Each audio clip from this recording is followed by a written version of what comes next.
I'm here with Julia Louis-Dreyfus. She needs no introduction. Do you think that you always meant to be a comedian, or is it just like in your DNA? I think it's in my DNA. It was certainly in the culture of our family, you know. Who was just, funny? My mother was funny, my grandmother was funny, Oh, wow. my dad was very funny. Do you remember making them laugh when you were young? Sure. What'd you do? When I was really little, I was trying to make my mom laugh and I stuck raisins up my nose. And she laughed just so like funny. that. It's so funny. And then she said, okay, take them out, and I inhaled them. Oh. And we had to go to the emergency room. But it was totally worth it because I got the laugh. So in 1985, Yes. when you weren't renewed at SNL, what did you learn from that experience? It must have Well, had an I impact. went to SNL very young. Yeah. I was 21, and I was there for 3 years, and I didn't really succeed in any kind of way there, except to say I learned by not succeeding. And I learned what I didn't want. I didn't want a tense work environment. I didn't want to be unhappy. And I thought to myself, well, if I can't find work that's happy making, like the work I was doing in Chicago in theater, I don't think I'm going to do this because it's not right for me. I always think some of the worst things that ever happened turn out to be the best. That's right, because my final year on SNL, Larry David was the writer there for 1 year. He was deeply miserable there. He was more miserable than you. And I was deeply miserable, and so we connected through our misery. And then a couple of years later, I heard from him about this show he was working on that was called the Seinfeld Chronicles. And the rest is history. And the rest is history. How does it feel to make people laugh? It's like endorphins you can taste. That's a good description. I would say that the sharing a laugh with someone is like another kind of language. It's a very, God, it's just a great way to live life. Just wonderful. Tell me about your recent movie, Tuesday.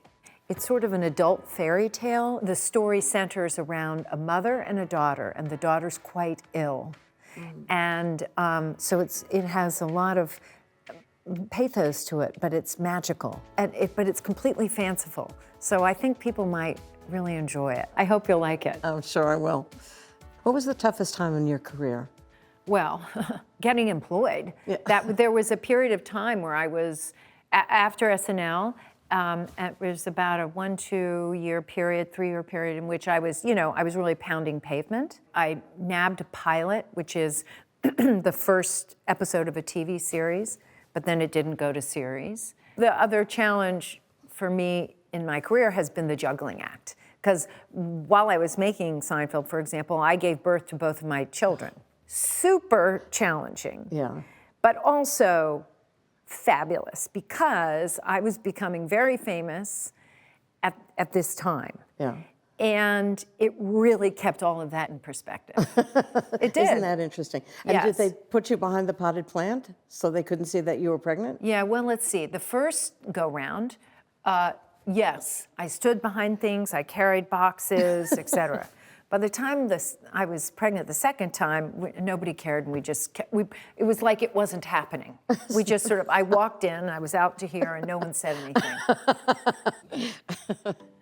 In 2012, you created the character of Selena in Veep, who is both egomaniacal and kind of crazy.